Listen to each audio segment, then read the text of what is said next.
Hello, Potato. We're out about in the early summer sun today to check out a museum that I only became aware of a couple years ago, or at least in the last year or so, and that is MOSAC, the Museum of Science and Curiosity. I'm not really sure what to expect in here, but from the description on their website, it sounds kind of like a version, maybe a smaller version by the looks of the building, of a museum I went to as a kid called the Exploratorium. That was back in San Francisco. Now that museum rather no longer exists. I mean, there is a museum called the Exploratorium, but it's not the same one that I went to. It's in a different location. It's probably the same people, and to be fair, it's been decades. Even if it were still in the same location, it still wouldn't be the museum I went to. Science has advanced so much in the last few decades that there probably wouldn't be a lot of those exhibits still in there. Yeah, MOSAC, put on by SMUD, the Sacramento Municipal Utility District. There's supposed to be a theater in here and 100 exhibits and a little restaurant. And they're under a heat warning today, so it's hot out here. Let's head on into the museum.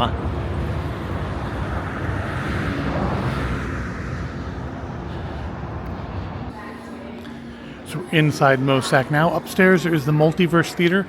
They do different shows up there.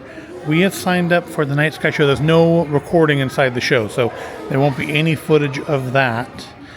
Sadly, you can only go to one show per visit, because they actually all sound pretty interesting. Let's start off going into the Doris Matsui Exhibition Hall,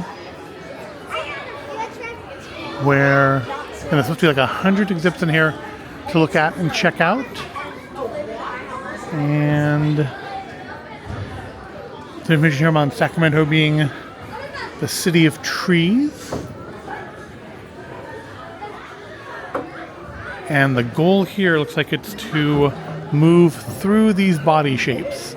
Sadly, I think all those body shapes are thinner than I am, so we won't be trying that. So looks like here we can mix and match this person's emotions. I guess showing how the different looks on our faces totally change, changing one part of your face just totally changes what your expression means. Information on viruses and bacteria. These are images from artist Clary Rice, painted with epoxy polymer to depict microscopic images in petri dishes.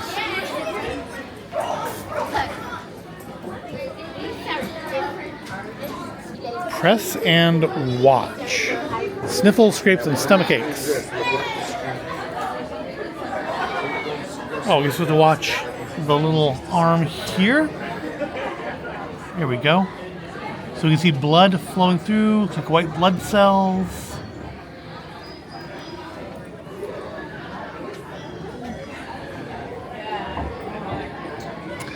It's a cut healing, it looks like.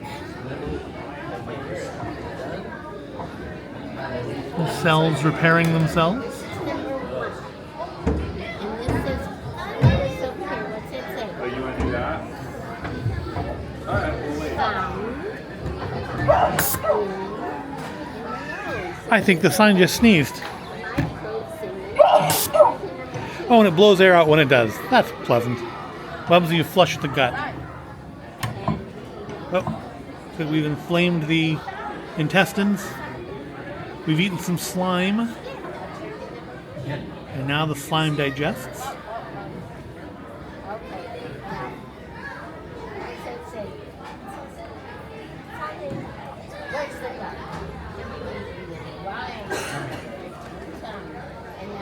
Into the large intestine, and yeah, they don't show the last bit.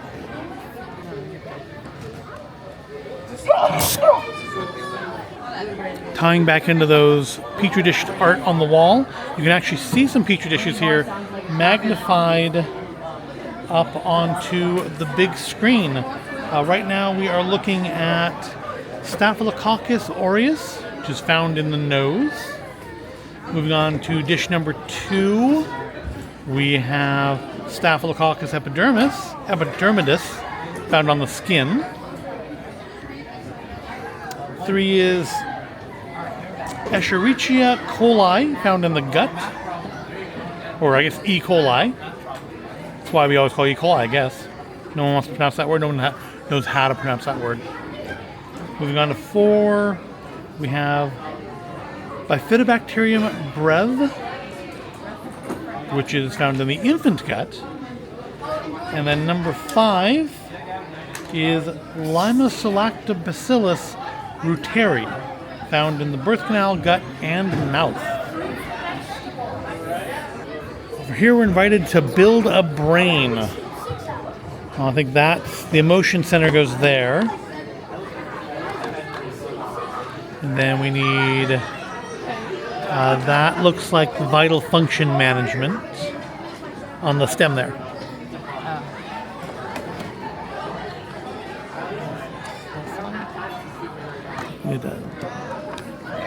Yeah, just kind of angle that a little better. Got voluntary motor functions. That would be eye movement and somatosensory. Look, we've built a brain. Now we need to reset it for the next person.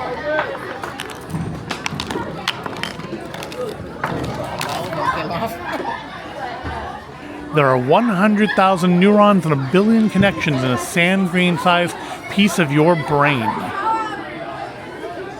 Apparently, your brain is like denim, or a combination of rug and tile. That's washing hands, that's like powders. So the goal here is to fasten the buttons on denim with your wrong hand. You know, you have your dominant hand. This would be your non-dominant hand.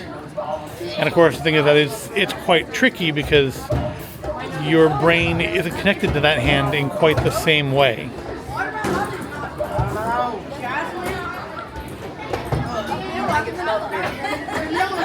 The brain has special areas for processing hearing, touch, smell, and other senses.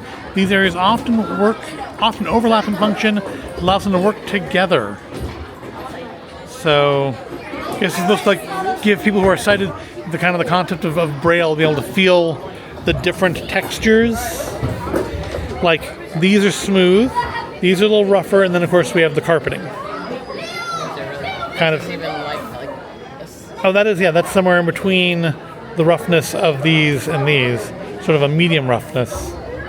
I guess so you're supposed to close your eyes and try to follow the texture trail. Okay, well, I mean, that's not a very visual thing, but... So, my eyes are closed. I'm hitting against the carpet there.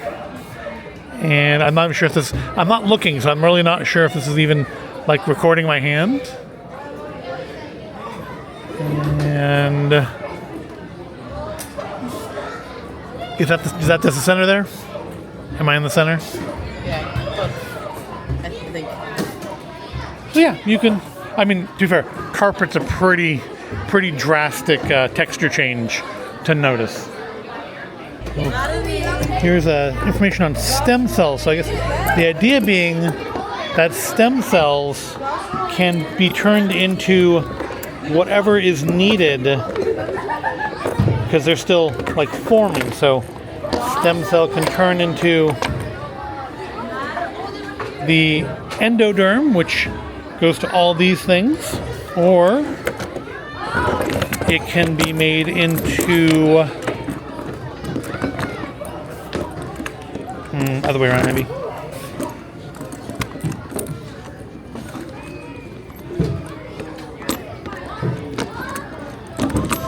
Okay, maybe it is. Okay, I think I got it. All right, like this. Yeah.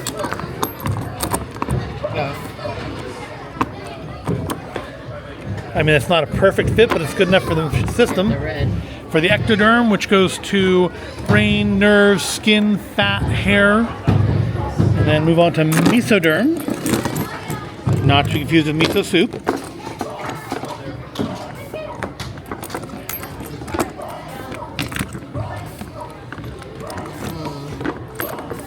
So part of it is definitely making the cells go in. Well, I did something right. Well, you made the connections, but I think if we do. I guess this is the same way. Then you can't move this one. So what if? I think it's this one. There you go. So that is the mesoderm, which is bones, fat, cartilage, muscles, heart muscle, blood vessels, white blood cells, and red blood cells. Finally, we need the primordial germ. So we can...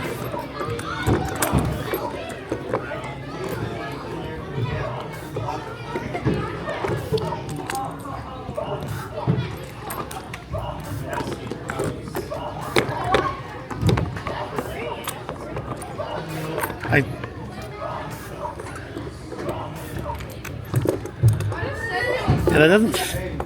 No, it has to be, though. Because you can't do it that way. No.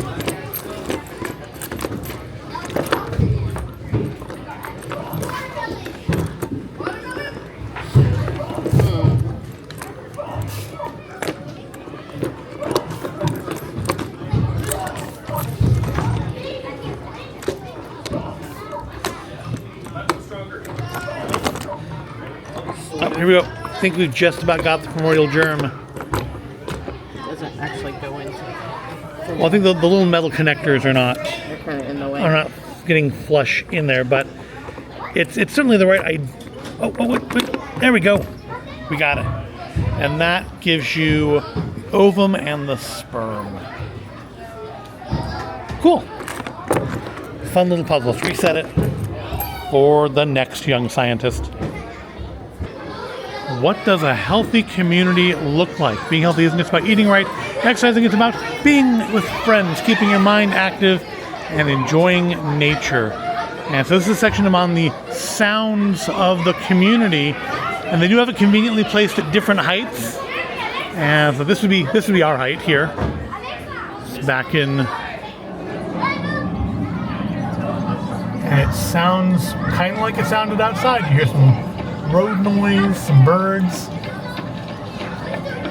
somebody running to mug you.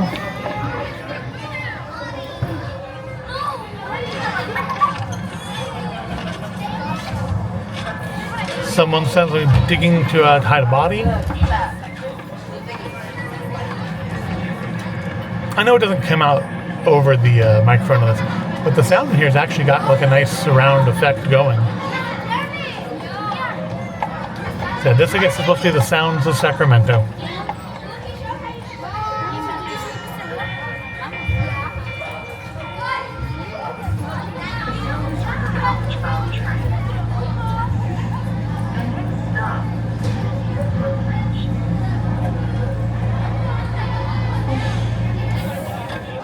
Art is a surprisingly big part of Sacramento. Over here, it invites you to complete the art.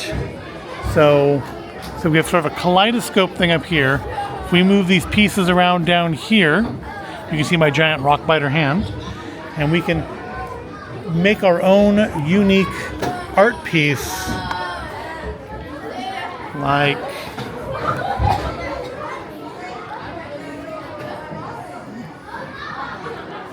like so.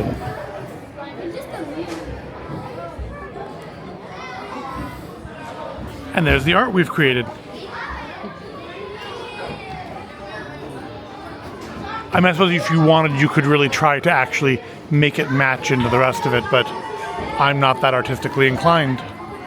This is a mock-up of the Explorer scanner. Sacramento Chief Davis Health is home to Explorer, the most sensitive PET scanner in the world. And as you can see, the Explorer scanner just goes off into infinity, or at least to as far as the eye can see.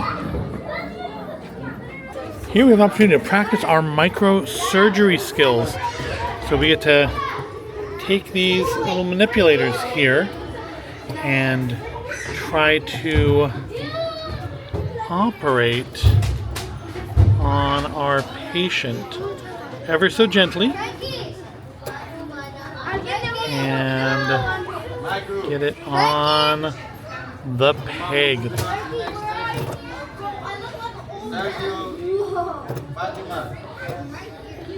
Like, there we go. My claw was like stuck. Right. Got. Nope, I don't have it. Oh, sorry. Come on, let's go. I can't grab that one. That's okay. Too far away. All right, I've got this one. Got this one. Line it up with the peg. And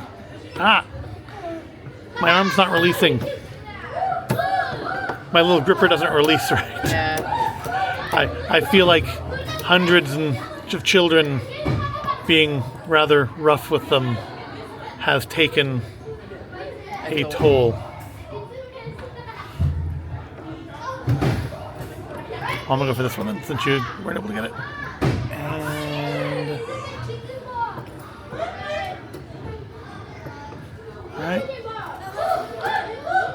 all right, release. Can you grab that one? That one.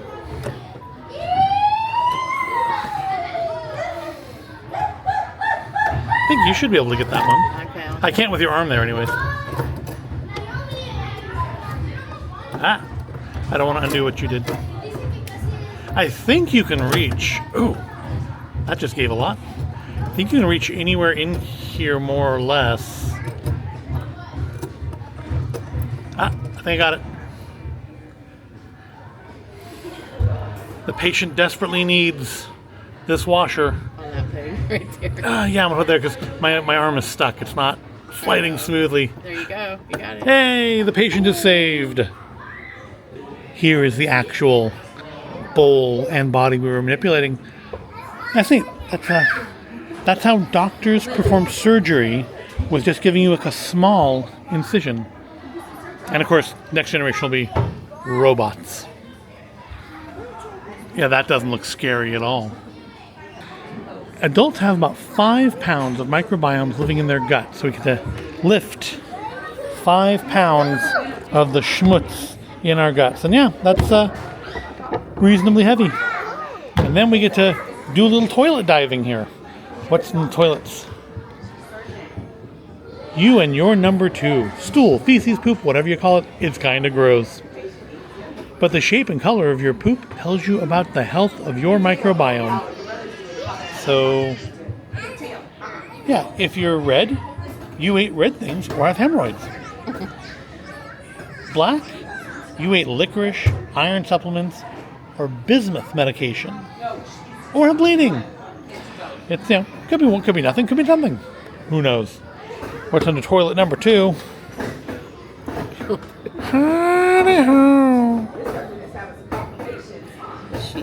So there's what the shape of your stool means. Or I guess not what it means, just what it is. Like nuts. Like sausage but with cracks. I guess that's what we have going on here. Soft blobs, fluffy pieces, and watery. Toilet 3 has a video. Gaze into your gut. This would be the part of that other exhibit that it kind of stopped at.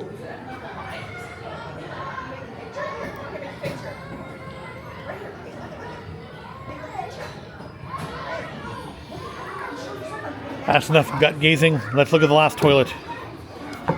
Billions of living microbes make up your personal microbiome. Oh, look, and it's more of those Petri dishes.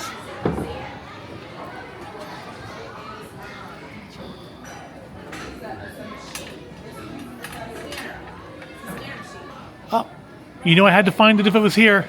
Found the Lego. Also, does that brain have a Punisher logo hidden in it? So this one's meant to challenge your brain in that I'm going to be trying to draw this star by looking in the reflection in the mirror. So And I can't particularly draw to start with, so. Nope. Nope. Nope. We've already failed. Already failed miserably.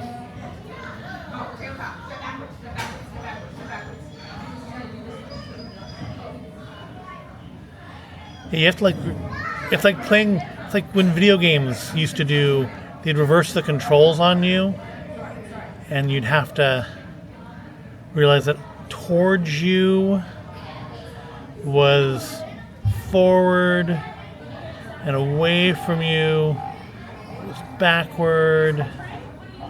I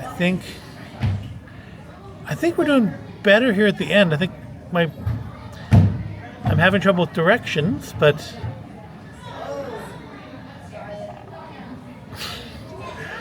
just as I thought we were doing better. Nope, that's atrocious. All right, so we're doing a memory game. So are they matching or? Yeah. Okay, so we've seen lots of these in video games. We can do this.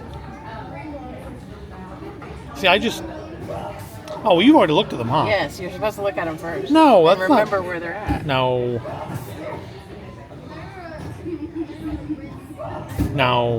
that's not how you do memory games. That's how you're supposed to do this one. No, you're supposed to not have a clue and then have to go back and forth. Oh, I missed that one. Nope. Let's go see. I don't remember that one. And then, Leah, look at what you just did.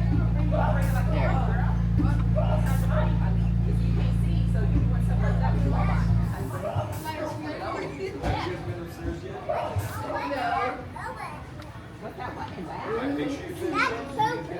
that is in there. Third one? Hey, you remember them all. Yeah, you're right about it, Taylor. Over here, we have a scent thing. Of course, always good video things that smell. Let's give them a try. Smells kind of green. Record one way to take care of your brain as you develop. So no. I'm gonna say pine, maybe. Cedar or leather. Leather? I'd go leather. Guess not. All right. Oh. No, so that's This was jasmine. so not green. So what is that then? This is Rose. Okay. Really? It doesn't smell like a rose to me. That smells like leather. Almost like a food smell, Fruity smell. I was thinking more like a spice, like a curry almost. It is watermelon.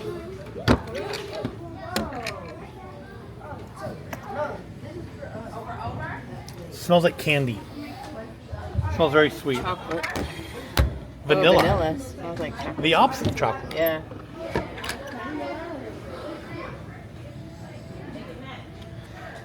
Kind of pungent. Skunk?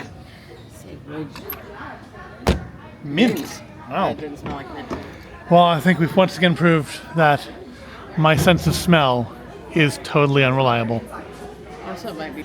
Emotions can be contagious. What kind of emotions do you respond to? Touch to begin.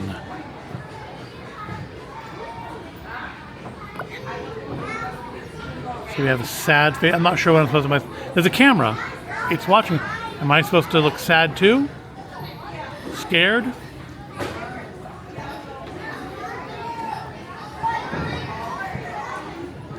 Tired. Is tired an emotion?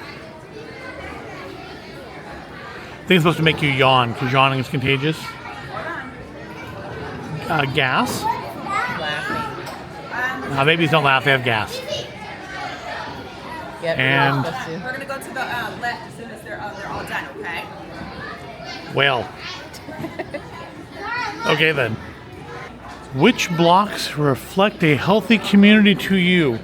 It's about how where you live contributes to your health. So it's supposed to. I'm guessing the green ones are probably the good things. Well, vaccines definitely good. Recreation centers are good. Toilets, I mean, toilets are good, yeah. Guess we'll go. Adequate sanitation is an important thing. I guess that's more vaccines there. We'll stay with that. Art. Drugs. We'll go with plants on that one. Trees or walkable. I'm gonna go with trees because everybody can appreciate trees, even if you're not like a big walker. Oh, garbage collection is definitely important because that goes back to the sanitation thing. Park access, sidewalks, sewer. I'm gonna say sewer systems are probably more important than park access or sidewalks because again, sanitation, kind of a big deal. Clean air, shelter, pharmacies. No, clean air. Clean air is my top there. Affordable housing or health clinics. We'll go with affordable housing because that's like, I think that's a big step to having a healthy life. Grocery stores, clean water. These are all like kind of big ones, but clean water is definitely a higher priority than the other two. Yeah, water. Do some water there. Swimming pools. I mean, fun, but little libraries are nice. I'm going to go with public transit. That's probably the most important there. Swimming pools again. Family. As our public transit. Family. Friends. Family can be bad for your health though. Bikes, shade. Go with shade because it's supposed to be like 105 today, so we'll go with shade. Libraries. I'm gonna go with libraries. Education. Reading. Read more about it. And I guess that's parks again. Traffic lights. Hospitals. Yeah. Go with hospitals here. Dentists, crosswalks, bees. Bees are important for everything. Yeah. Nature, people, definitely don't need those. Dentists, go with nature. Birds, safe streets, stock images of doctors laughing, go with safe streets. Childcare, farmers markets, dog park. Well, of those, childcare probably benefits the biggest. Guess that'd be the childcare, that'd be the farmers markets, and that'd be the dog parks. We'll go to the childcare because that's what I said. Schools, community gardens, or cats. You don't think cats? You don't think wild cats are more important than schools? Yeah. And finally, despondent children walking into schools. This one I would choose the community garden. I mean, I think you're supposed to choose the school if you chose schools, but I feel like those children, they don't look happy to be there. So yeah, we will go with the garden. So there's my picture of a healthy community. A lot of words, not a lot of pictures. We have a room on nature detectives. Use your senses and the tools of science to explore. Got a big old microscope to look at. I think you can zoom in. I think if you adjust these things, we can zoom way in and then focus so you can see all the little hairs on the butterfly wing. Do you like it? He's like, yeah, Or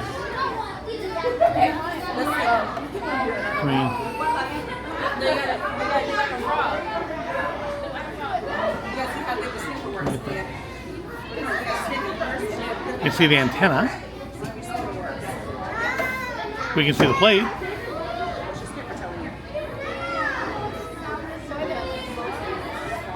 I let go and it unfocuses. It like drifts a little bit. Yeah, let's do something else. Got a bumblebee. That one's actually got a label on it. Oh, they don't. We have a June beetle. We have a tarantula hawk wasp. A Jerusalem cricket. And the butterfly again. What should we look at? I don't know. Let's look at the wasp. The tarantula hawk wasp. Let's see if we can zoom in on its wing. Get a good look at the wing. Look, it's shiny. Zoom all the way in and then focus. See the individual little hairs or whatever those are on its back. The Jerusalem cricket. You can see the leg up to the back. Needs to comb its hair. A valley carpenter bee specifically. Zoom all the way in. Get a look at that. Microscopes are, I guess, I don't know, do kids still do microscopes? I remember when I was a kid, everybody wanted a microscope. I don't know if that's still a thing. So we do have some live animals here in the museum. We have the desert blonde tarantula somewhere, maybe climbing up your back.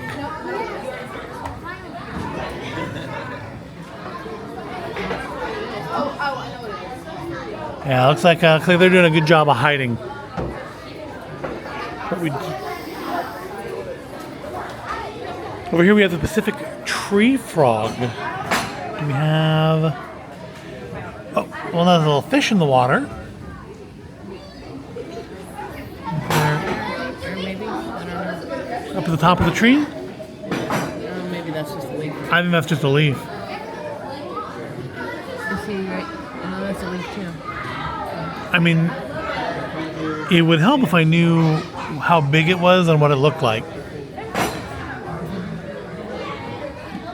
Yeah, all I'm seeing here is a fish down in the water. Got millipedes. I'm not sure. I think it might be at the back there. Or that could be a rock, I really don't know. There's the lizard. And then the northern alligator lizard should be up in here. It's probably under the bark though. It's probably hanging out.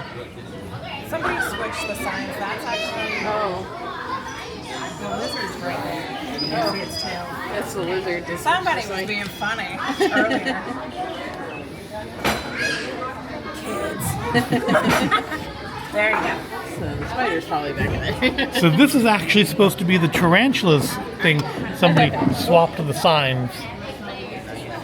Still can't see it, but yeah, you can actually see the lizard. This is the northern alligator lizard. That actually is up there. You can sort of see it's behind the tree there, but it's there. Yeah, the tarantula is probably, if I shined a light in there, which I probably don't want you to do, you'd probably be able to see it under the tree bark there. Look inside a beehive. I'm guessing at some point, based on this tube being here, this was actually a real beehive at some point in this museum's history, because that's how the bees would get outside. Because I've seen exhibits like that before, where they have a beehive that connects to the outdoors. But I'm guessing something bad happened, so they got rid of the live bees. We have another smell exhibit. Let's see if we can fail this one just as badly. Mint, certainly. Yeah, probably peppermint. Yep. It was a mint. Dirt. Does have kind of a soily smell to it. Earth. You could look this. Yeah. Oh, sage. Sage. Wow. That's a strong scent. I let myself be influenced. Press the buttons to hear forest noises. Now you can make your own forest soundscape. So you have to try to guess what they are. So we can...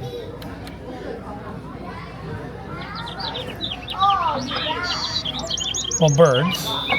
Supposed to know what kind? Songbirds.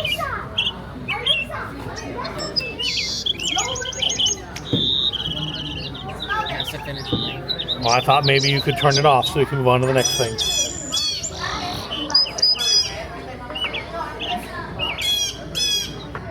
Or are they just... That one is extinct. That would be an owl.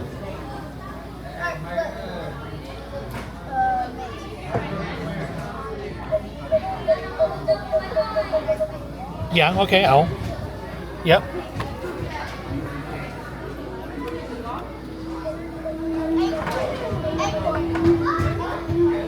A mosquito? No, that one doesn't work.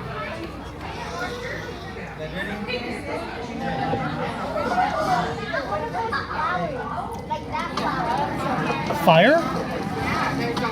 I think that's a fire. Campers. Well, I mean, campers have a fire, right? Yep.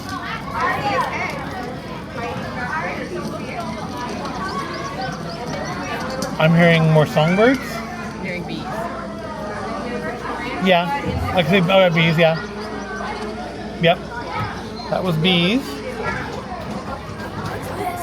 Chicken.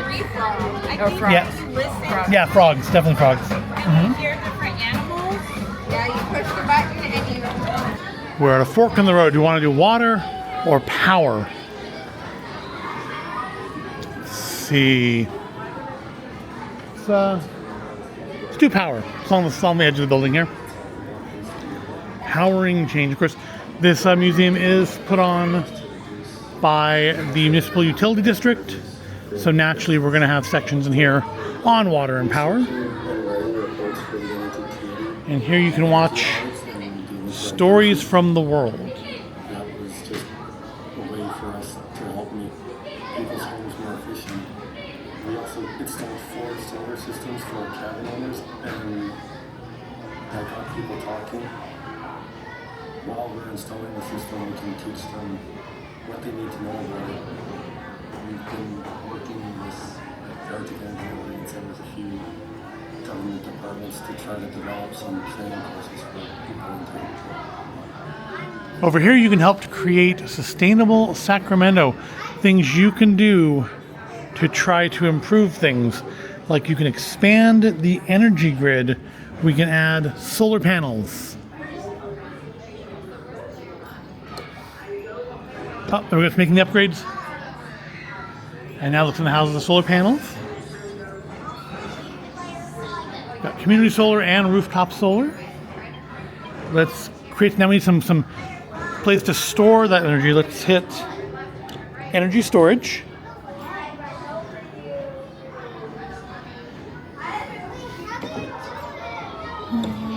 All right, here we go. So now we've got EV to grid, battery systems, utility scale batteries. So, because the sun's not always shining. And let's go like to neighborhood level. Let's do some microgrids. Oh, it's still upgrading. Right. We're adding in the microgrids. Oh, it's up top there.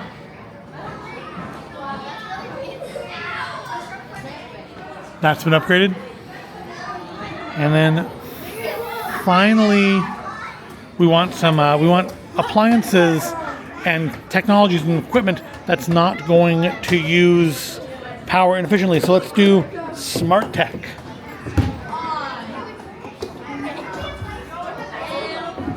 More EV to grid. Got smart tech appliances.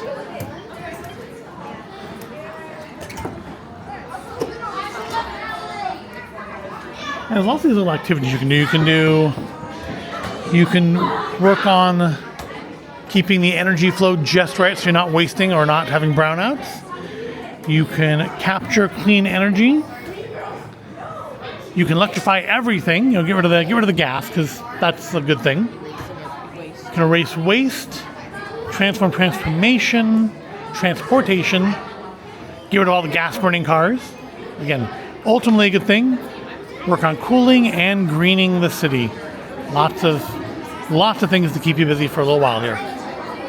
We have our opportunity here to electrify everything. Let's get rid of that That fuel burning industry, yep. Electrify that. Look at all the CO2 we saved. I think the electric air conditioner probably needs to go. Oh no, the pool. It's a pool filter. Wasting clean energy. Water heater. Battery zero. Uh-oh. I got it. I saved a little bit of CO2 there. Not a ton, but a little. There's the air conditioner. Can't change that one. Oh no, it's over here. That one's again a little bit of CO2, but you know, every little bit counts. While we're over here, let's do this garbage truck. City vehicles, let's make them electric. They need solar panels. Medium level of CO2, this is good. We have 7 items electrified. We still have, well, we switched to electric, but still doesn't get rid of everything. There's still always going to be a little CO2, but you know, not as much as it was, and everything is at least a little bit better. We've done power. Now let's do the water challenge area. Can learn about the journey of a salmon with some Xbox Connect controls. And we can go looking for animals on the San Pablo Bay. We can more efficiently water our crops. We have a little table to make a meal. How much water does it take to make a balanced meal? Let's find out. I think we can each do our own here. All right, so have a nice breakfast. I need a main, a side, and a drink. So I'm choosing healthy, not what I'd want. So healthy, I'm gonna go with this banana looking thing here. Banana walnut oatmeal, 55 gallons, almost 6 gallons of water per serving. That's a lot. Can we, what about the yogurt here? It's the yogurt, right? Oh, that's even worse. Parfait is 92 gallons. Breakfast burrito. And breakfast burrito. 39 gallons. That's not so bad. What muffins? 30 gallons. That's not a lot of protein there, though. I don't know if that's not going to really get you through the day. 20 gallons of French toast. Don't really like French toast that much, though. What's the omelet do for us? 40 gallons. But it's got like tomatoes and onions in it. I'm gonna go with the breakfast burrito. For a side, this is gonna be awful. Let's see how bad is bacon. 18 gallons. Honestly, not as bad as I would have thought. I think we have cereal here. Cinnamon raisin breakfast mix, 33 gallons. Wow, less bacon takes less water. Apples will probably be bad because they're farmed in 27 gallons. Oh, because they have almond butter. That's why the almonds take a lot of water. See, a lot of milk. We'll go with the bacon. I'd rather have the bacon anyways. And a drink. Looks like we have milk, orange juice, or I'm gonna guess apple juice. Apple juice, 32 gallons. Milk is 66 gallons. That's not too surprising. What an OJ, 31 gallons. With OJ, so that gives us 1 veg, 1 grain, 1 fruit, and 3 proteins, and no dairy. So that may not be great, but we're gonna eat that. And we took 88.6 gallons of water for breakfast, and you can go like this through the whole day. When doing lunch, it specifies the turkey sandwich has no cucumbers. Is that normally something people put on their turkey sandwiches? For lunch, I'm doing PB&J. It's kind of in the middle of the road of the water needs at 51 gallons. The hot dog was really bad. But good news is that French fries only need 3 gallons. And they count as a vegetable, so we're definitely doing those.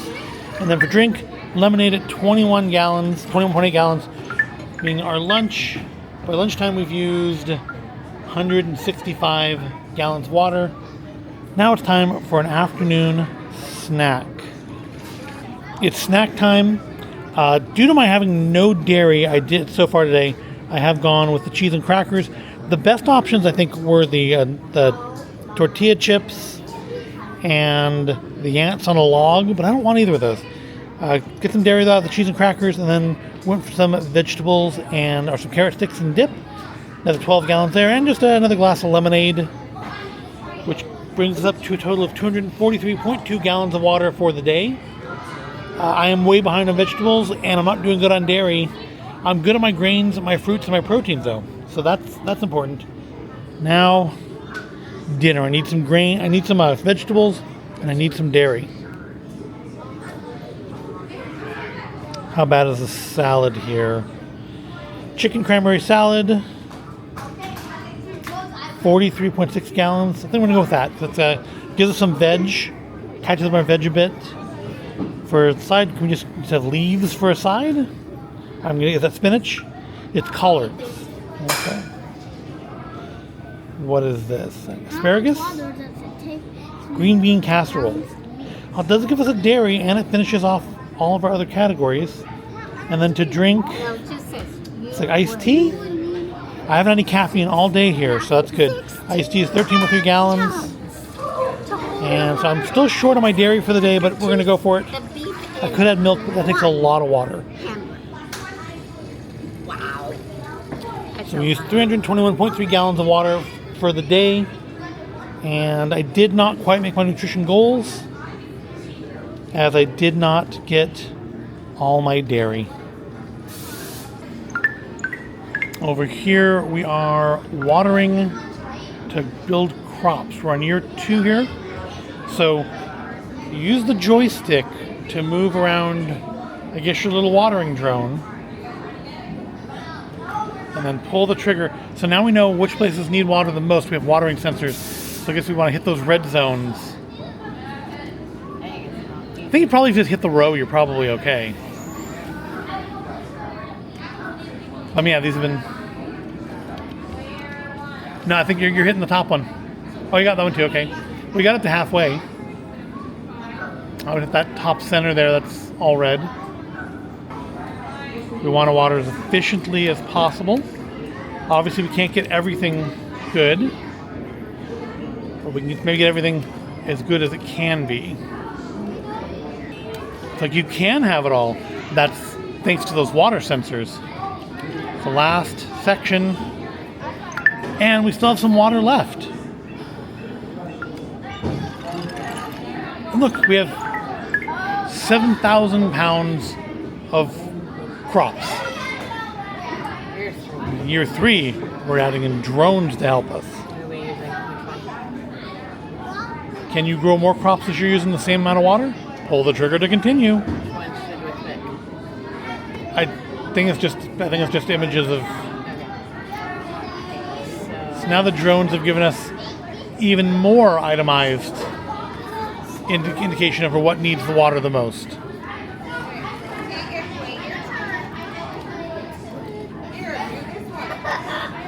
So I'm guessing based on the last one, you can get them all if you're judicious in your water use. Let's find out.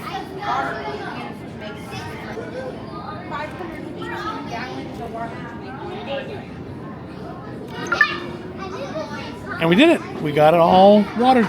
We didn't use less water than last year, but we did get everything watered with our allotment. And look at that. It's perfect. Almost 10,000 pounds of crops, compared to 5,900 in the first year and 7,000 in the second. All about using technology and science. Nearly everything we use was created with water. Are you wearing shoes? Is there a phone in your pocket? Is there a camera in your hand? Have you written anything on paper today? Water is used in making all these, but how much? So how much water is used in a plastic bottle? 0.75 gallons, so very small amount. But what about a smartphone that you might be watching this video on? And, it's going up. Lots of water. It takes 3,400 gallons of water to make that phone you may be watching this video on. What about sheet of paper? All right, one single sheet of paper. The water flow. I'm thinking one sheet won't be a lot. 3 gallons. Yeah, that's not bad. Pair of blue jeans. I'm gonna say 1,000. Nope, I'd be wrong. 2,108. Diaper, I'm gonna say 500 for one disposable diaper.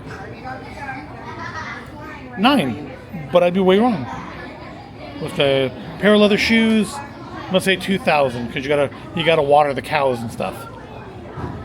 It's not just in the production of the shoes itself. No, passing 2,000, passing 3,000, 3,600. That's more than a smartphone. Bag of cement. Let's find out. I have no idea. No guess there.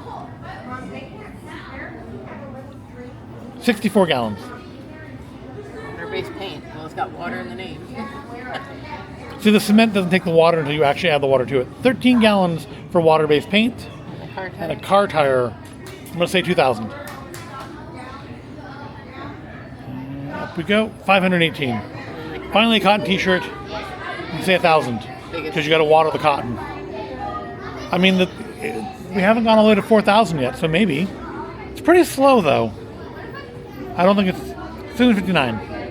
So the biggest So one is leather shoes? Leather shoes. And I think it's because you're watering, you got to water the cows. So yeah, water. You need it for stuff. Here we're invited to drop a beat and create our own music video about saving water. So you can drag an action. Well, I think toilets are funny, so we'll put...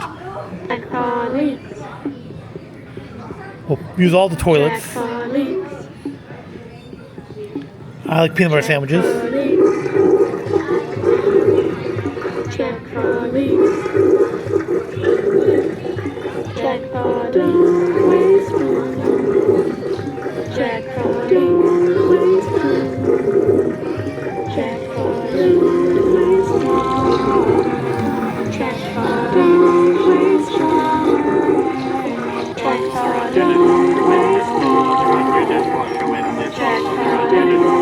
So I don't think we created really a music video, but we have created an awesome little backing track here.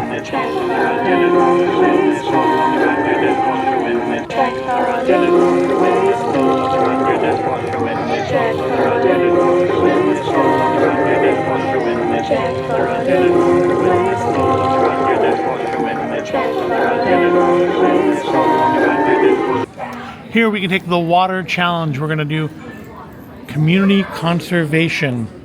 So we have to pick the best answers here and see which one of us is better. Community leaders, time to spend money. Let's see. I'm going to go with, I'm going to say low flow shower heads would save the most water.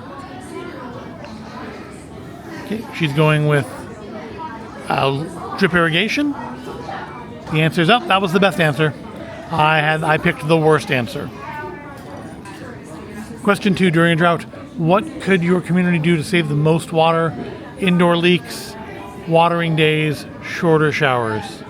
Well, I'm gonna go with short with watering days since the gardening thing was the biggest one in the first question. I mean, they're all good things though, right?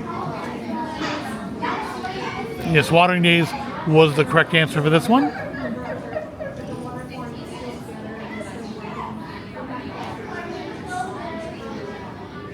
Oh, we do have a little rising thing of water as we go, I guess, to see how much water as a community we can save. Which helps farms use water most efficiently when growing crops? Drip irrigation, moisture sensors, or drone scans. Well, the drone thing seemed to be the big deal on that game, so I'm going to go with that too. Yep, drones were the correct answer there. Did we save any more water?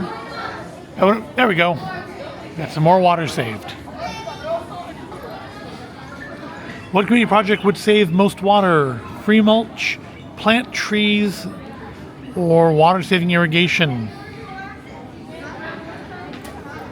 I'm gonna go with irrigation. That's been the theme.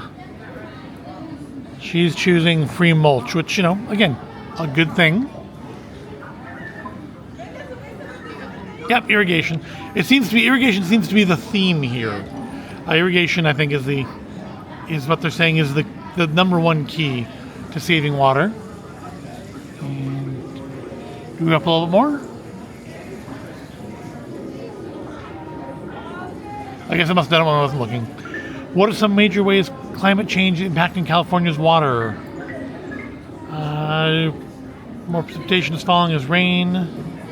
Higher water temperatures. I'm gonna go with with C there.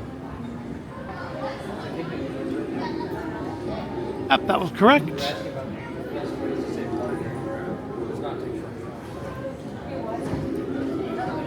Yep. Okay, we're halfway through now. We get an intermission. Not a good intermission. The water level went down. We lost water. Round 2, conservation at home and school. Water plastic comes mainly from what sources? Groundwater, streams and rivers. Well, it can't come mainly from two different things. That's not mainly. But I'm going to go with that as well. Both A and B. Because I know there are parts of the area that do have underground water storage.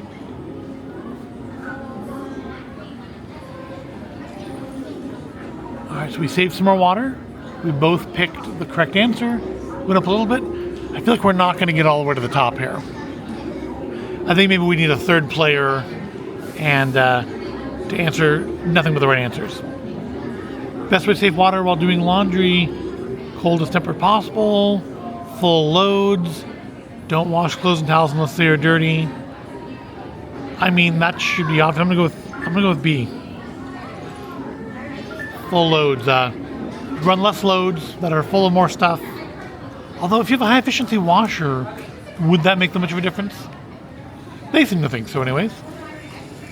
Was the best answer. Went up a couple little water levels there. Question 8. What is the best way to save water in the bathroom? Low flow shower heads. Turn off water while teeth. I'm going to go with C. Fix that leaky toilet. Because that's running all the time.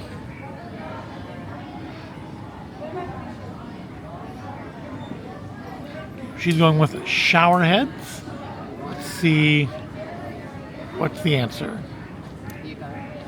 But shower heads was number 2, so that's still good.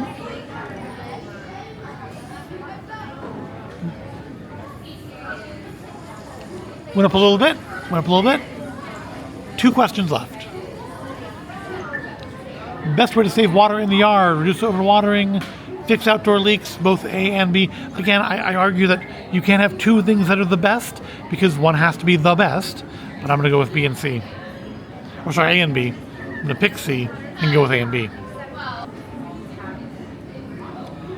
I suspect that whenever the answer is all of the above on this game, all of the above is the correct answer.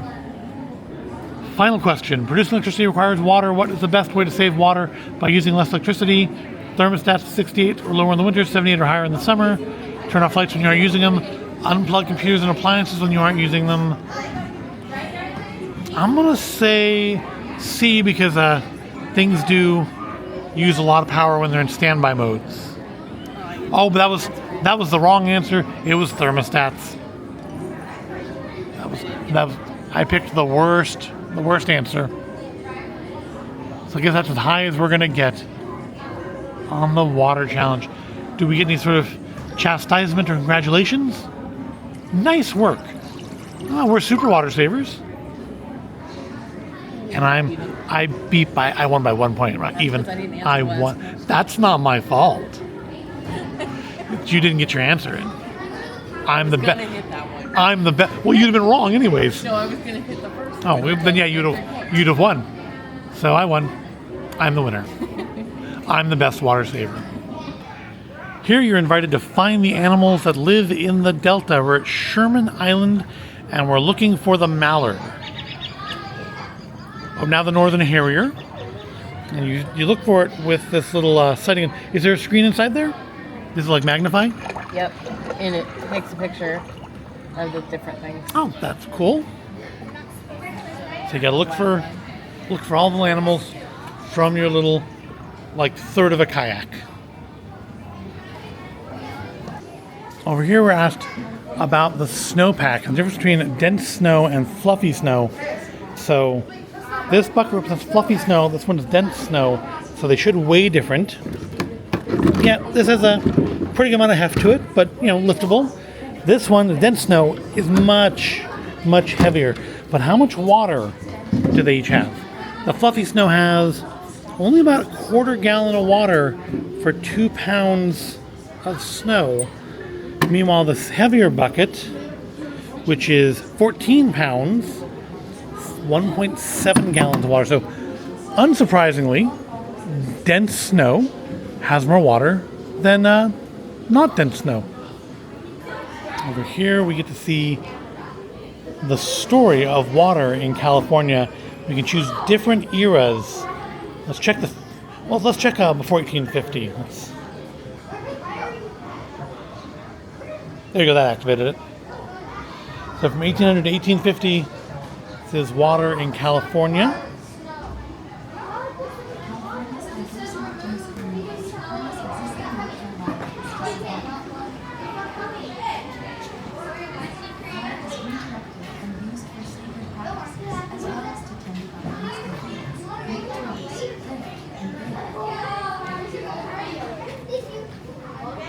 Spanish missionaries and other non-native populations established themselves in areas already thriving for minerals and water sources.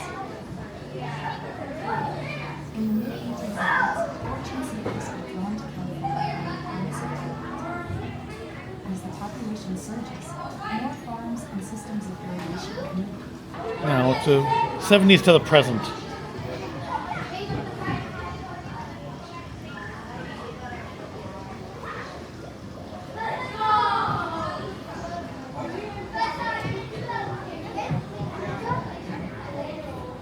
Hundreds of reservoirs and thousands of miles of water containment systems operating at federal, state, and local levels.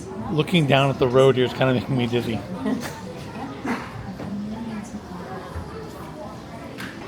See how bad things are going to end up.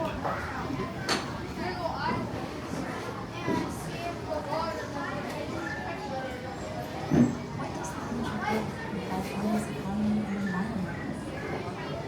Our evolving climate poses new challenges. To continue to reliably develop and protect our natural watersheds and ecosystems, we will need continued flexibility, innovation, and research. In terms of surface storage, desalination, increased use of green and egg manufacturers are just a few ways to keep our forest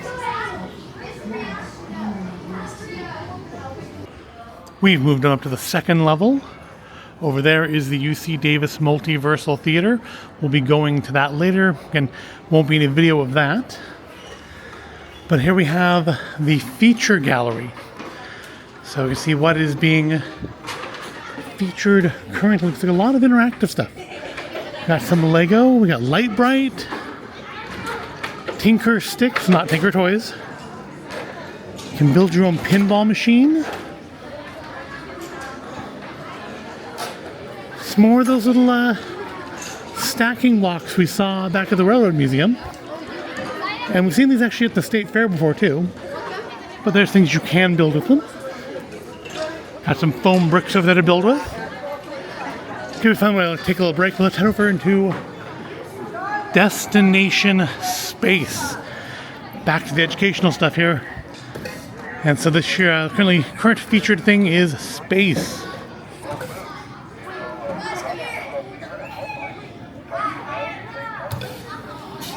We can watch the original moon landing.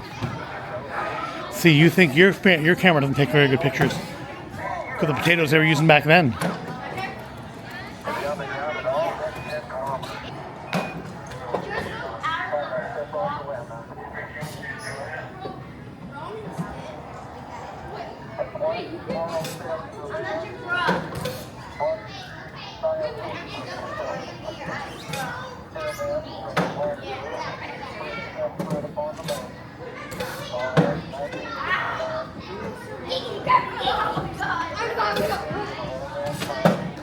Here you can get your picture as an astronaut.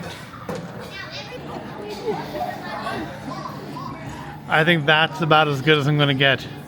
It's as close to being an astronaut as I will ever be.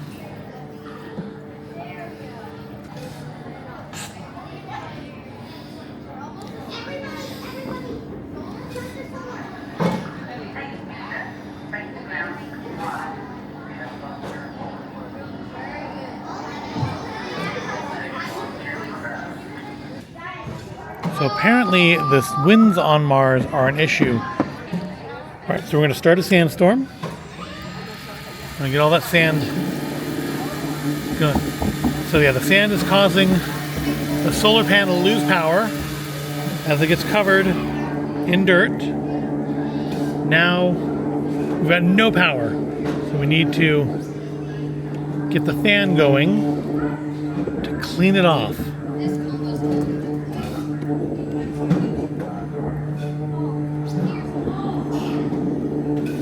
How do we, I guess it just turns on its own when it's good and ready.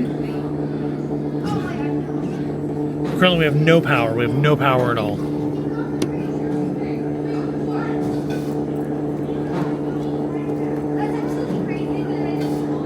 Alright, so here's the seasonal winds. And yeah, you can see them blowing the sand off.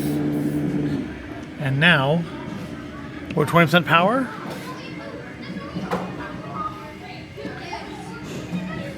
And still at 20% power, even though it looks like it's all clear to me. But yeah, power shortly should be restored. So you can go to the Mars habitat. So let's step in here. I guess this is where there would be coats or suits hung up normally. We can periscope a little guy on Mars. We can look around, see what's outside the habitat. No zooming in or anything, but we can at least see what's going on. Like we can follow that drone as it moves back and forth. It's a little sticky. It's not the smoothest motion in the world. You can reach inside this control box here to check out the Martian rocks. I feel like you should probably have gloves on for that. We can see how they grow plants in space and turn the little wheel here to... Here we go. Start it moving. You have to turn it, although it is electric.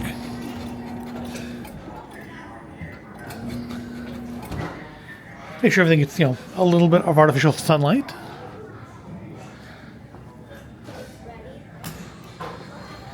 You can even drive around on the surface of another planet.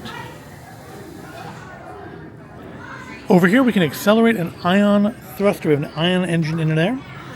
Press and hold the button to run the ion engine. Watch the streamers as the ionized air molecules flow out the back. So I've seen like air purifiers that work on this, like air ionizers. Yeah, you see it's just purely by ionizing the air, it manipulates or it creates airflow and therefore thrust. Pressing the button puts 20,000 positive volts into the metal rod on the model engine. The positively charged rod steals electrons from nearby air molecules, turning them into cations, molecules with a positive electric charge.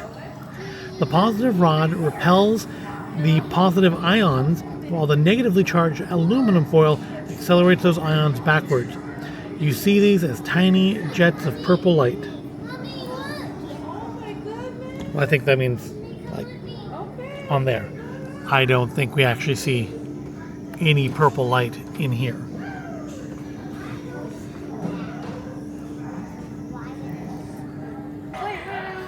Over here is a model of the International Space Station. Now, I mean, it looks huge in pictures and video, but in actuality, the entire thing is the same size as a football field. It's only 100 yards, 100 yards plus end zones across. And I believe the astronauts basically live in those tiny little capsules right there. So between the 40 and let's say 30-yard line, other opposing 30-yard line, is all the space they actually have to really live in. Is any of that stuff in the center beam there, is that like habitable?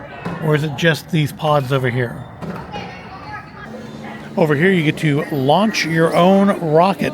So we have a rocket body and then we have a variety of different things you can attach to it. So for control, let's try this one here that has no fins on it at all and see how high we get. Pretty high. That went pretty high. Now we can add some fins though, this would be easier with two hands, but I got it. I want to try. So let's try the kind of your basic triple fin here. I think we probably use that as a spacer too. So how high do we get now? Still pretty high, but I want fancy.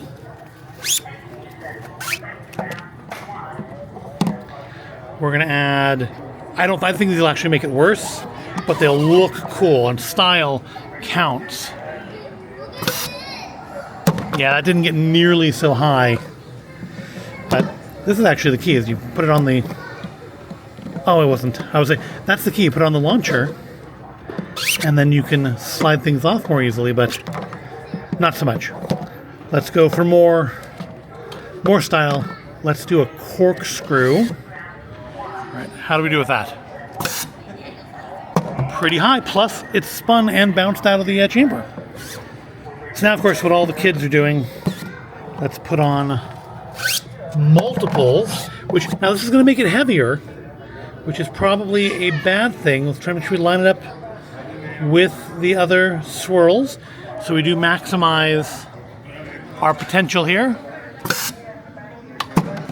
Got some nice twirl action there. All right, still want to try the red spinning booster. See what that does. It's a nice spin, some decent height. Let's go all out here.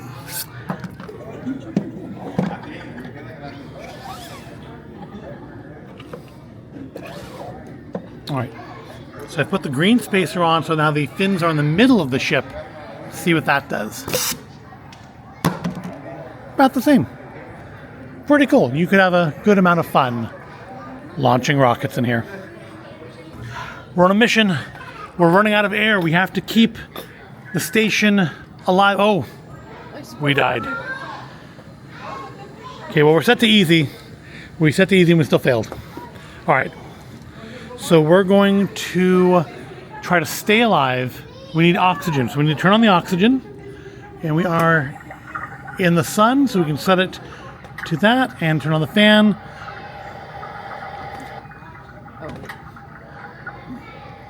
Oh, yeah, switch over to battery power. Oh, we are running out of. Get the air back on again a little bit. Turn the oxygen generation down. Oh, we need to communicate.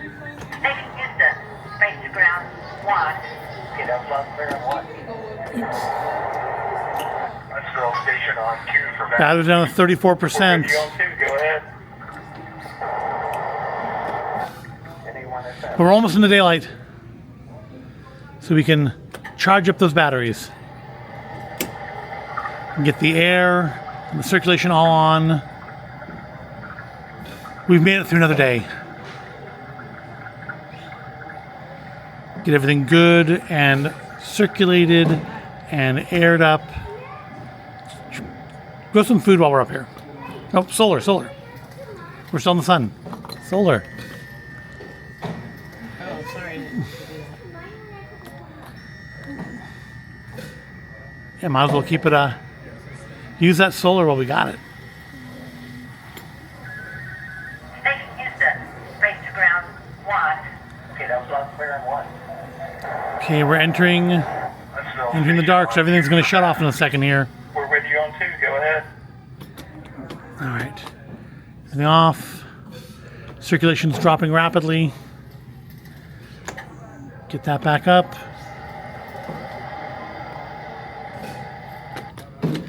Now our oxygen's low. Let's get that back up. It's like 5 nights in the space station.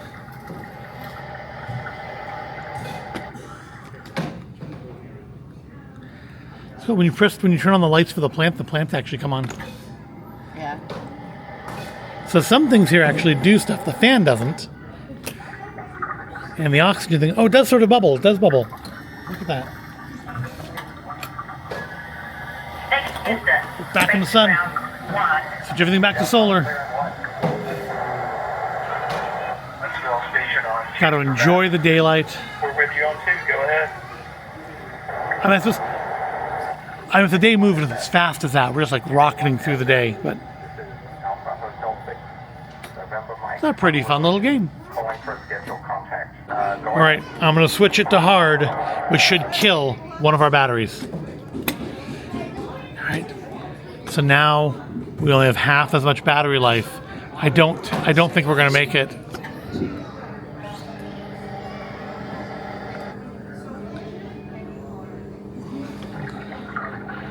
I don't think we're going to survive this. Keep it in the good. It hasn't told me to not do anything on it. Yeah, I think it's just to make it just cut your battery in half. We're almost there. Turn on the solar. We survived the night. Hooray. Over here is the MOSAC Design Lab, where they are doing like lab makers, like we see here with this little 3D printer that's printing out. Looks like little MOSAC lunar rovers or something. Probably maybe we can get some more of those in the gift shop. Lots of laptops in there, 3D printers, and got soldering stations. It's like they're making some more of the rockets for that rocket launcher. Maybe you can do your own 3D designs. That would be pretty cool. Yeah, I don't know what you do to. Oh, there's more of the rockets back there. You can zoom in on them. Yeah, there's more of those rockets. I wonder if this is something like a thing for schools or how you get involved in this. This seems like it could be fun. Okay, so we're going to analyze some rocks over here. Need to put them, take a rock and put it in the analyzer. And it's green, red and green. Is it changing the color on the band? So when you put it through the red, it looks just kind of so it does change the color on the band as you put it through. I guess that would make it a spectrum analyzer because you're changing the color spectrums. Looks like there's a couple rocks missing. We have about 15 minutes until it's time for us to go to our show in the Multiverse Theater. So I thought we'd come and check out the gift shop. We've got to look for ornaments, pins. I see stickers. We have lots of stickers. Got some postcards, or at least authentic cards.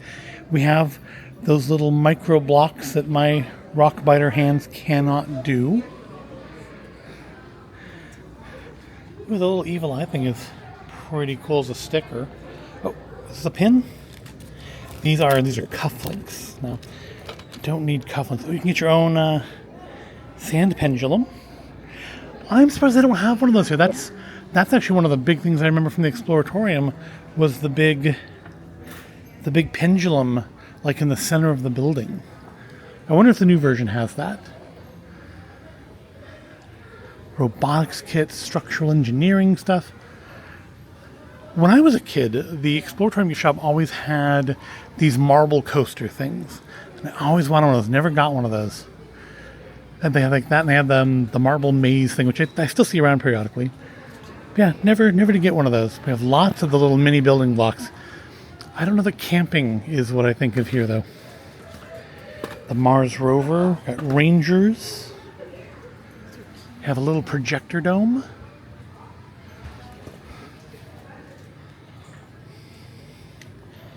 We have the Yikers magnetic game. It's chunky. But ultimately, looking for pin and ornament.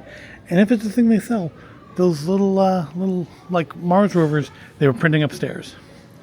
You can get a floppy Saturn rocket or a shuttle. Cool. They have pink float tickets because they do in the Multiverse Theater, they do laser rock shows. That's not what we're seeing today, though. Oh, the cards are lenticular. That's pretty cool. But seeing neither pin nor ornament nor even magnet, I think we probably are going to have to go with a sticker as a remembrance of being here. So we did eventually find where the magnets were hidden. Sadly, no pins, no ornaments. But now it's time for our show at the UC Davis Multiverse Theater. Can't take the camera in there though, so we'll see you on the other side. It looks so neat then. So we saw a nice planetarium show in the Multiverse Theater about the night sky and the constellations and why the spring is not a good time to look for the stars. And now seems quieter down there. There's one exhibit in the water and power area that I wanted to check out and we couldn't because there were swarms of children around it. Let's see if maybe that has changed at all. So over here you get to shape the flow of water. So let's reset it. And you can use the little tools in here to set up the land. And you can see the screen, the projector, like registers the elevation of the dirt. So you can like build this up here, and then you can let the water flow using this. You see, projects a little rain cloud down there, and I'm filling up. But the water's escaping around the side of it, so if I want to like build that up more, I can do that. Give it a second to register. It's still getting through. Hold on. All right, so I've essentially created a lake up here. There's still some runoff coming from the mountain. I can add up here to add more water to it, and it will eventually overfill my lake and flow into the rest of the land. Or I can just, also I can make the hills green by watering them.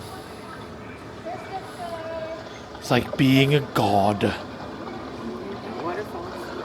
Yeah, because it's I'm overfilling my. I mean, there's mountain runoff over this side too. You should build a reservoir there. It's already like a natural formation of it. So now, the water from the runoffs will slowly fill that up. Or if she wants to break out her own rain cloud, she can bring the rain herself, fill the reservoir until eventually it overflows.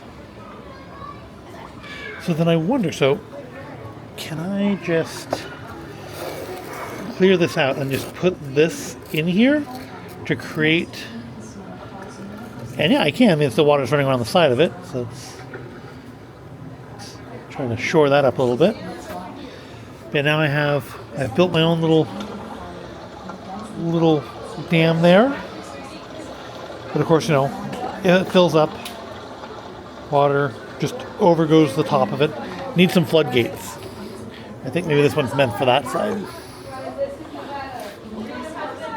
Also a fun little interactive thing. I can see why there were like lots of kids just absolutely enthralled with this earlier. Let's get that dam nice and full. There we go. Another thing we missed out on before was the ability to build smarter. We have to... So between construction materials and the energy they use, new buildings contribute over 10% of all emissions worldwide. How can we build a more sustainable future?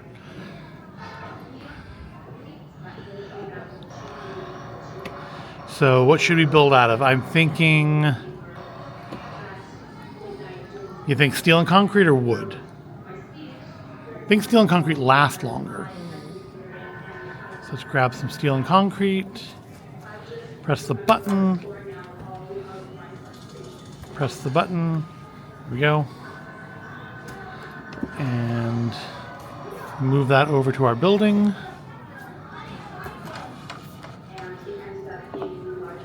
Oh, nope. It turns out that the wood was the right option. I guess because it's renewable.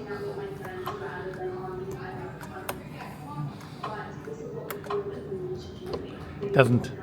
Seems like the button bounces a little bit. All right, so let's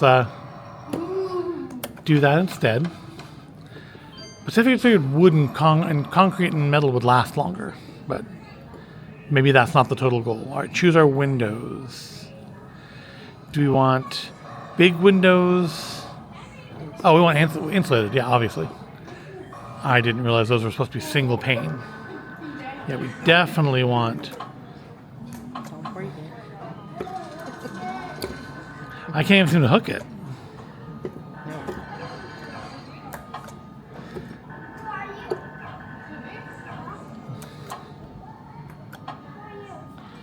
Okay, it looks like it's... There we go.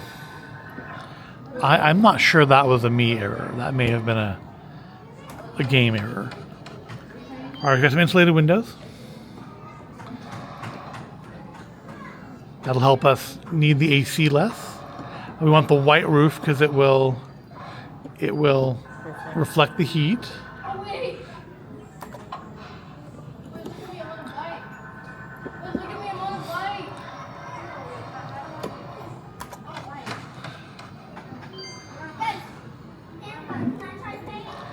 Alright, so what else do we need?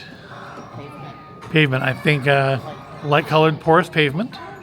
Yeah, because definitely blacktop. If you've ever been anywhere with blacktop, you know that's just miserable in the summer.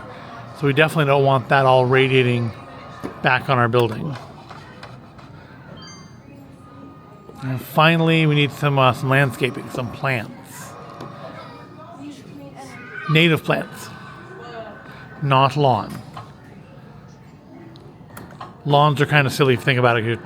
You're going to great efforts to plant something that does not want to grow there when there are things that do want to grow there that you can use instead. And there we go. We've built the smarter building. Is there anything more? Fantastic. We use zero carbon materials, energy efficient construction, cool features like temperature cool, not cool. And it's a great addition to our sustainable city. We've done a lot of science today, so I think it's time to head over to the Curiosity Cafe and see what there is to eat. Oh, they have a lemongrass basil rice bowl. All electric zero carbon kitchen. All right, well let's pick some food. So we'll see the menu at the Curiosity Cafe definitely is different than the food offerings I remember from the Exploratorium, which were like hot dog, corn dog, soft pretzel, cheese and chips. It's actually like proper food here. I have gone with a chicken tikka masala and rice with a side salad. We ordered some fries to split.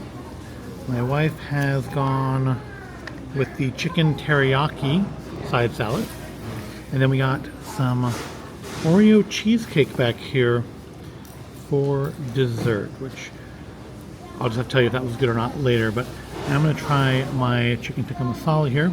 It's got veg in it and rice and a salad with lots of things I don't care for on it, but I can deal. I can pick around. They're big chunks. I can get around them. Let's try the chicken tikka masala. Not a ton of chicken, but a good chunk of it.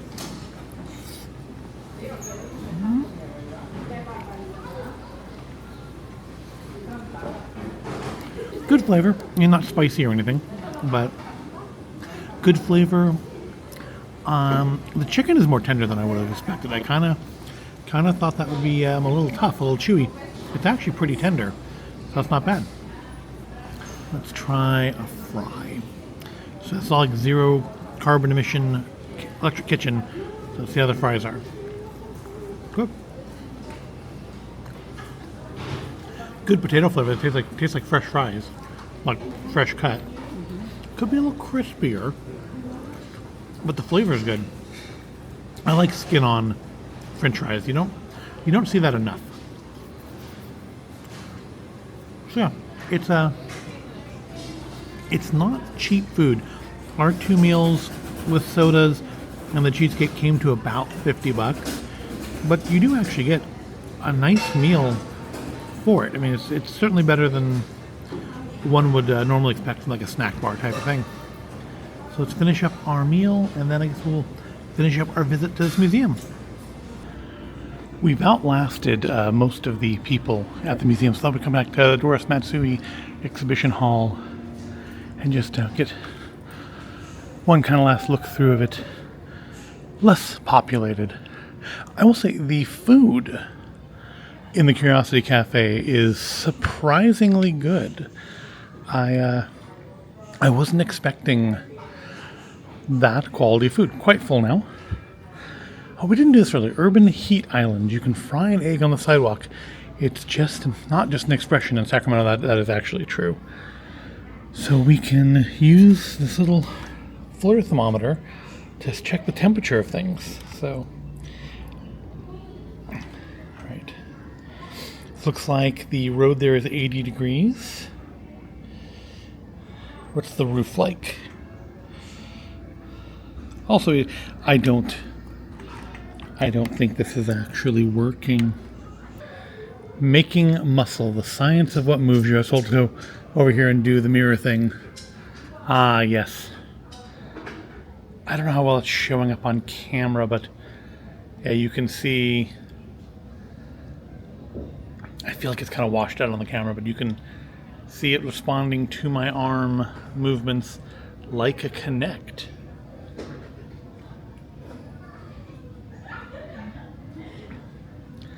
So when you tense your muscles, it shows, well, it sometimes shows, oh, there it is. It's on the part of the muscle that's not fully displayed. Neat. Yeah, it's a little different in here now that a lot of the like children's groups and stuff have departed. I think it's a good time to give an overall opinion of MOSAC. I didn't know much about it coming into it, and I have to say it is overall very impressive. I don't think it's as big as the Exploratorium was back in my childhood, but it's a lot of cool stuff. It's definitely, I mean, you can tell it's focused on more on like medical stuff and water and power, being sponsored largely by SMUD and UC Davis. The NASA exhibit was nice.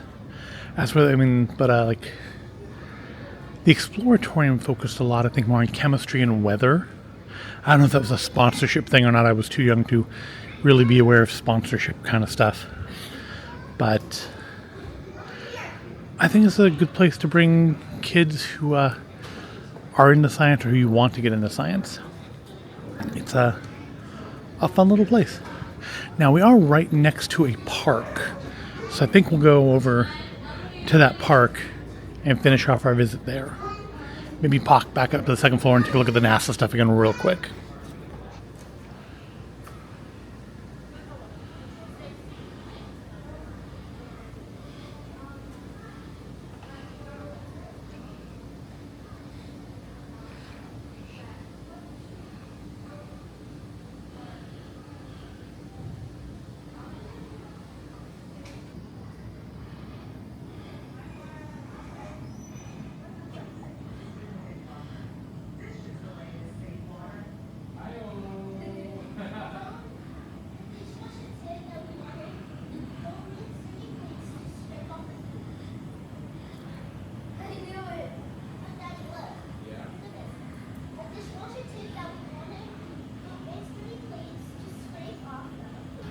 All right, found another thing I haven't done earlier.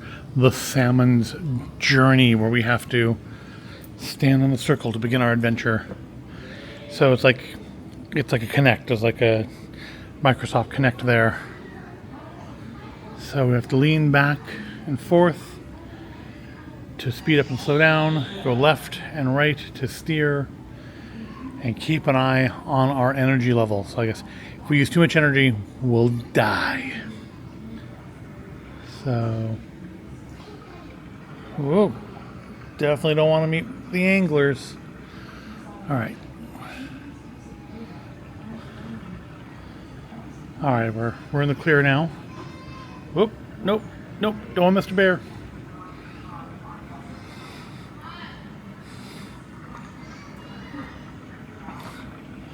Don't want to go through the pollution.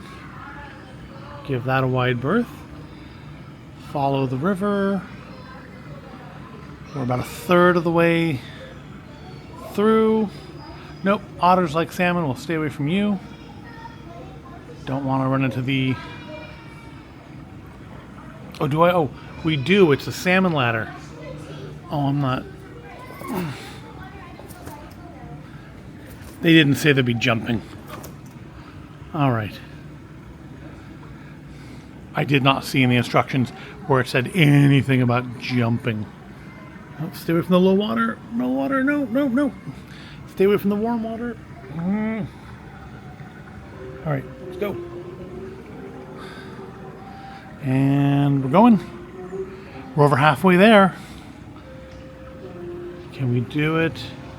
More low water. Don't want to get stuck in that. So I got over half my energy, so I think I'm doing pretty good here. Like 80% of the way there.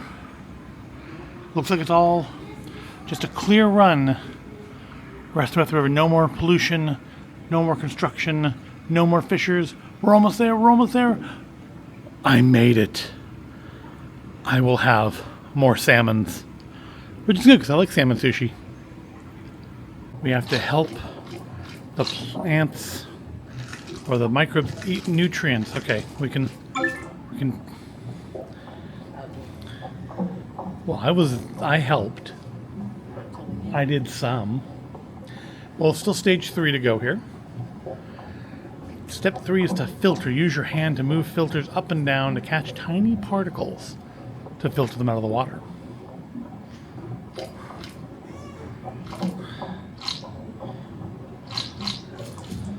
I said fairly inefficient filter that has to... Wouldn't you rather have a filter that just went the entire length of the water?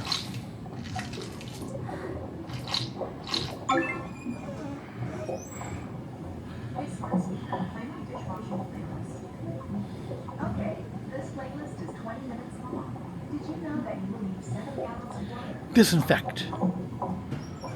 Disinfect the water. We've removed the bacteria and eaten all the stuff. Now we have to disinfect. So I guess all the little things that are getting past us are going into the drinking water, which you're going to drink. I like whizzed right through those two.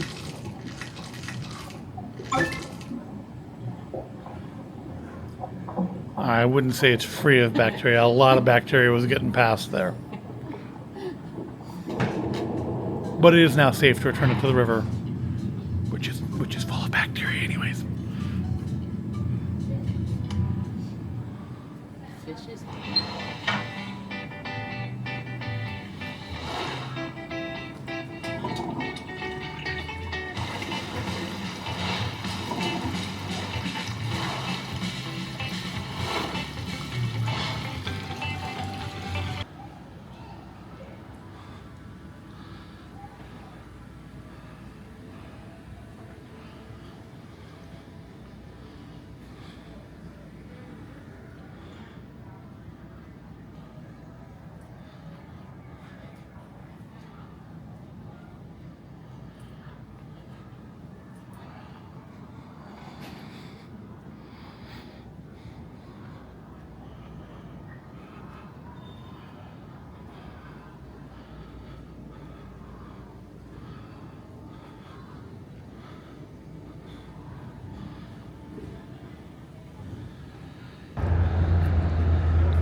From the Doris Matsui Exhibition Hall, we've wandered over next to MOSAC to the Robert Matsui Park.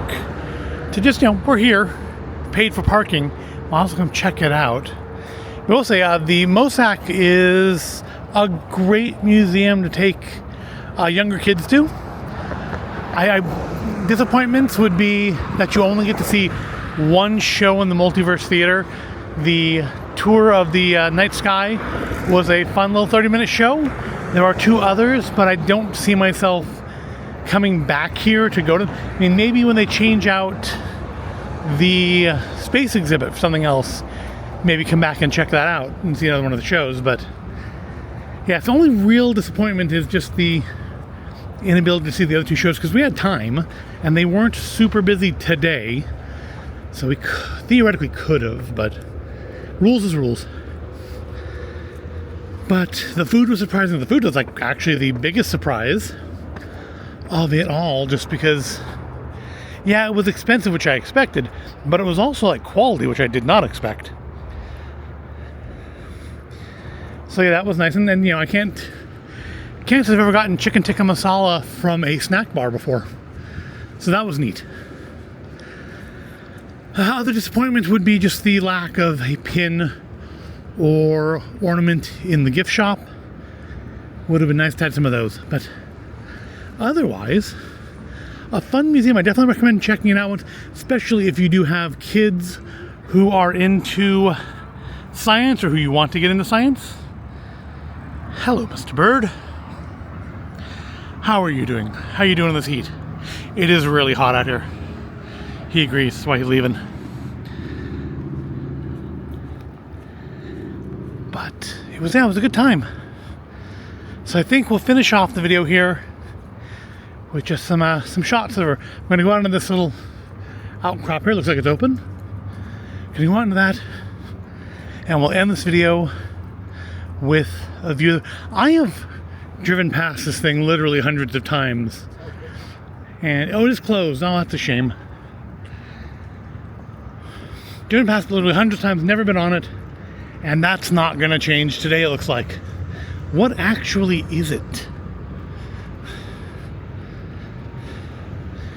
It's a city utility facility. Looks very decorative for city utilities, but okay, if you say so. Trespassing is a federal offense, so we won't. So yeah, we'll just finish off up here, looking down at the river, wishing we could go get a better view of it. But I do thank you for joining us today on our trip to MOSAC, the Museum of Science and Curiosity. Very obviously a science-themed museum, but it was good. It was fun. It was a good time. Surprisingly good food. May come back to see another one of those shows when they change what's in the featured events area to something else. Might be worth checking back then. But I do hope you found it all interesting or entertaining. If you did, give the video a like, subscribe to the channel. Thank you for watching. I want to get out of the sun now, so I'll see you in the next video.